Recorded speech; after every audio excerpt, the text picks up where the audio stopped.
Westfield, New Jersey. A picture-perfect town. White picket fences, manicured lawns, neighbors waving friendly greetings, the embodiment of peace.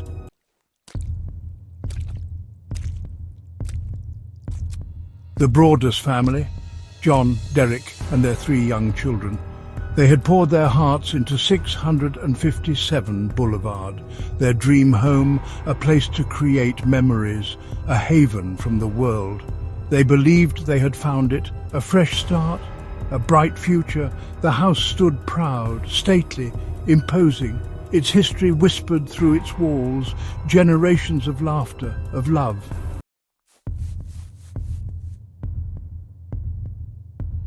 The Watcher, a name whispered in hushed tones, a spectre haunting the halls of 657 Boulevard, a mystery unsolved. The letters began soon after the Broaddus family moved in, handwritten, menacing, filled with chilling details, observations that sent shivers down their spines. The writer knew their names, their routines, the layout of their home. They claimed a connection to the house.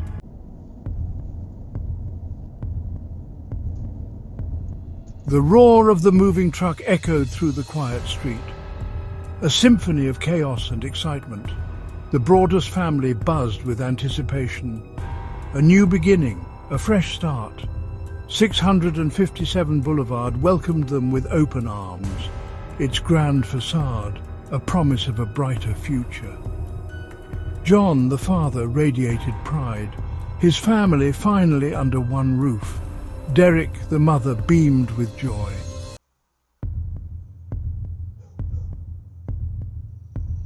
Boxes piled high, waiting to be unpacked.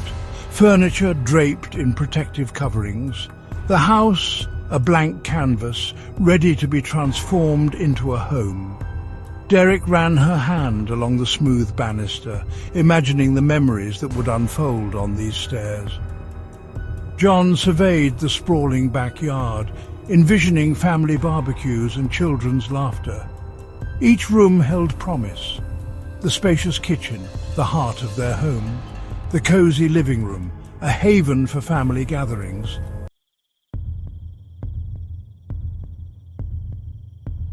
Days melted into weeks. The house slowly shed its anonymity, taking on the distinct character of the Broaddus family. Photographs filled empty frames, capturing smiling faces and cherished moments. The scent of Derek's home-cooked meals wafted from the kitchen, infusing the house with warmth and comfort. John planted a sapling in the backyard, a symbol of their growing roots in this new place. The children, their laughter echoing through the halls, transformed the once empty rooms into vibrant playgrounds. Life bloomed at 657 Boulevard.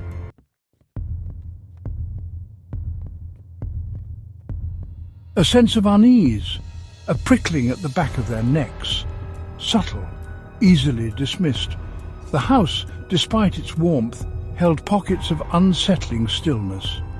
Shadows seemed to linger a little too long in the corners of their vision. A floorboard creaked when no one was near.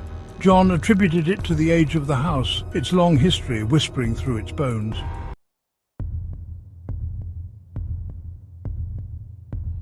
The late afternoon sun cast long shadows across the freshly cut lawn. Birdsong filled the air, a peaceful symphony as John worked on his project. A birdhouse, meticulously crafted, a testament to his love for their new home. Inside, Derek hummed a cheerful tune while unpacking the kitchen boxes. The aroma of freshly baked cookies wafted through the house. Upstairs, the children's laughter echoed from their bedrooms. It was an ordinary day, filled with the simple pleasures of family and home.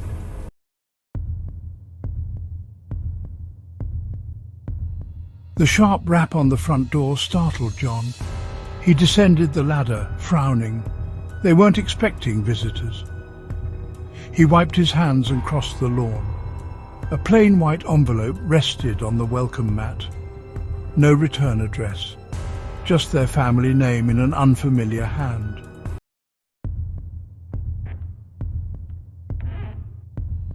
He entered the house, the envelope clutched in his hand, and called out to Derek. She emerged from the kitchen, her smile fading as she saw the look on his face. The children gathered around, their innocent eyes reflecting the tension. John tore open the envelope, his hands trembling. The words, handwritten in a shaky script, seemed to leap off the page. "Dearest new neighbour," the letter began, "welcome to the neighbourhood."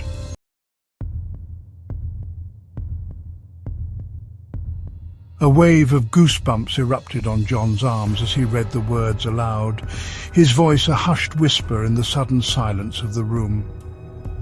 657 Boulevard has been the subject of my family for decades now, and as it approaches its 110th birthday, I have been put in charge of watching and waiting for its second coming. The writer claimed a connection to the house, a lineage of watchers stretching back generations. The Broaddus family, the letter implied, were merely temporary residents, their presence tolerated, their every move scrutinized by unseen eyes. John's grip on the letter tightened, his knuckles turning white as he read the final chilling words. The Watcher had made his presence known.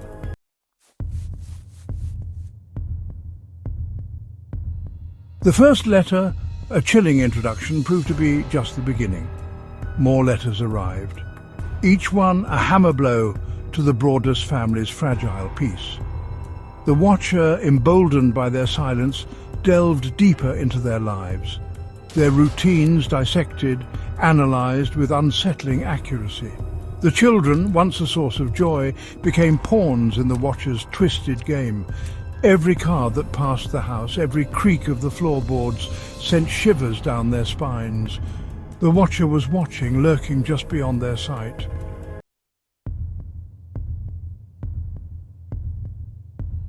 Fear became a constant companion. It seeped into every corner of their lives, transforming their dream home into a gilded cage.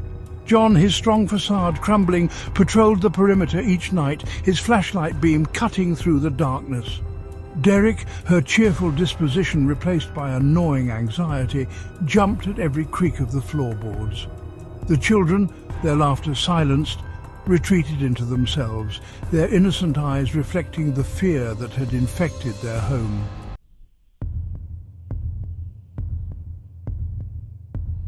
The letters continued to arrive, each one a fresh assault on their sanity. The Watcher delighted in their growing fear, their desperate attempts to maintain normalcy. They described the house in intimate detail, revealing an uncanny knowledge of its layout. The 1960s were not kind to 657 Boulevard. Did they tell you what happened in the basement?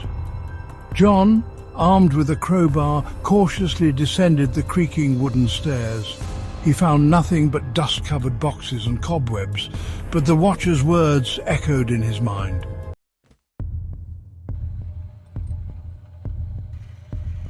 The Broaddus family, their sense of security shattered, retreated behind a wall of technology and vigilance. The house, once a symbol of warmth and welcome, transformed into a fortress of fear. John, his determination fueled by a primal need to protect his family, invested in a complex security system. Floodlights bathed the property in an eerie glow, casting long shadows that danced with every passing car.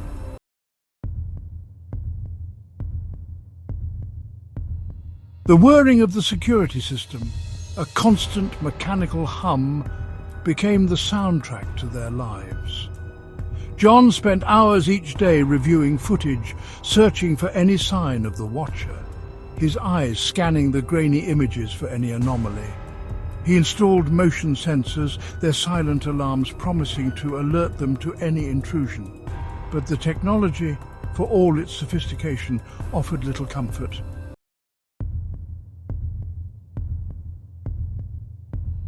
The constant vigilance took its toll. Sleep, once a refuge from their anxieties, became a battlefield of fragmented dreams and sudden awakenings. Every creak of the house, every rustle of leaves against the windows sent their hearts racing. Meals, once a time for family connection and laughter, were consumed in tense silence.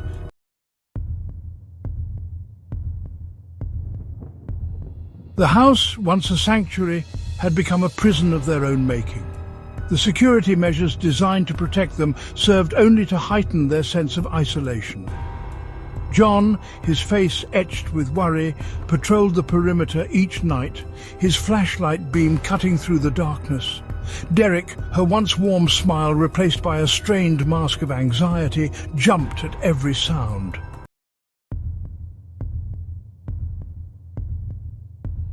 Driven to unravel the mystery, the Broaddus family delved into the history of 657 Boulevard. They scoured property records, their fingers tracing the names of previous occupants. Neighbours, their faces etched with a mixture of curiosity and apprehension, offered fragmented tales, rumours passed down through the years. An elderly woman, her memory clouded by time, spoke of strange occurrences, of unsettling letters received by the family who had lived in the house before.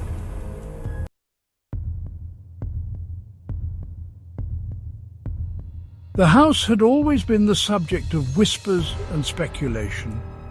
Some dismissed it as local folklore, the ramblings of bored minds. But for the Broaddus family, the stories held a chilling resonance. They discovered the house was built in 1905 by a prominent architect.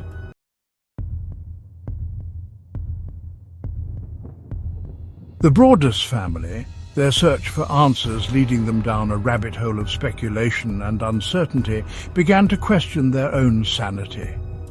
Was the watcher a real person, a stalker with an unhealthy obsession with their home?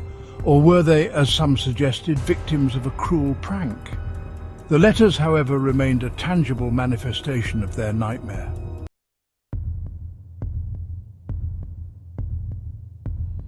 The Broaddus family found themselves caught in a terrifying paradox. Their dream home had become a prison, a place of fear and uncertainty. The life they had envisioned, the future they had so carefully planned, was crumbling around them.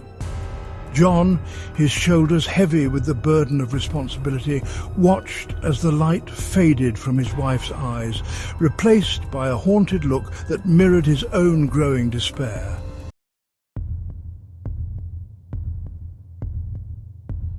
The realization, when it finally came, was a bitter pill to swallow. They couldn't stay in this house, couldn't subject their children to this constant state of fear. Leaving filled them with a profound sense of loss, of defeat. They had poured their hearts into this house, envisioned a future within its walls. Now, they had to confront the heartbreaking truth. Some dreams are not meant to be.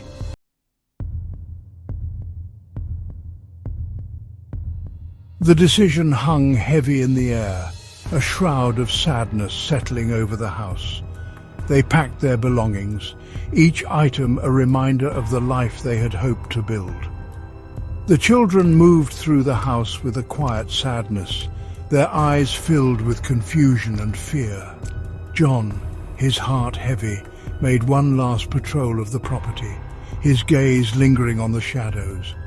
He had fought to protect his family, but in the end, it was the Watcher who had claimed victory.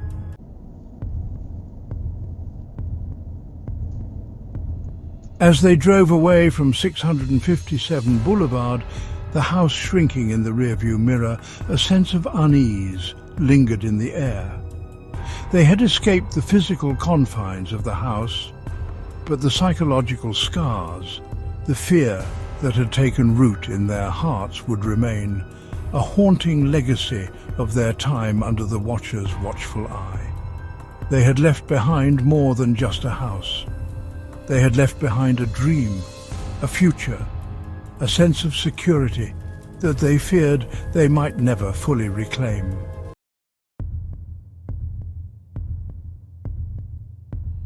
The Broaddus family moved on, but their story lingered. 657 Boulevard, once a symbol of hope, became synonymous with fear, a reminder of the darkness beneath idyllic towns. The Watcher, their identity shrouded in mystery, remained an enigma, their motives elusive. The letters ceased, a chilling reminder of unseen eyes that continued to watch. The Broaddus family, forever marked by their experience, carried the weight of their ordeal.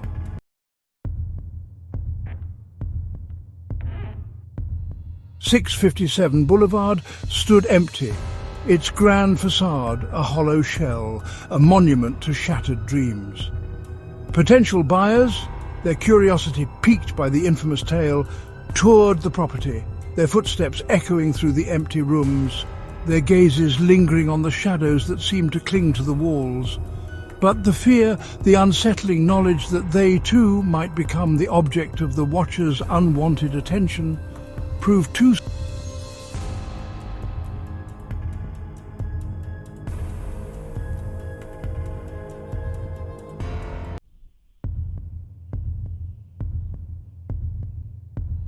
Years passed, but the mystery of the Watcher remained unsolved. Theories abounded, whispered in hushed tones, fueled by speculation and conjecture. Some pointed to disgruntled neighbours, their seemingly ordinary lives masking deep-seated resentments. Others whispered of a family curse, a malevolent entity bound to the property. Its presence felt most strongly by those who dared to call 657 Boulevard home.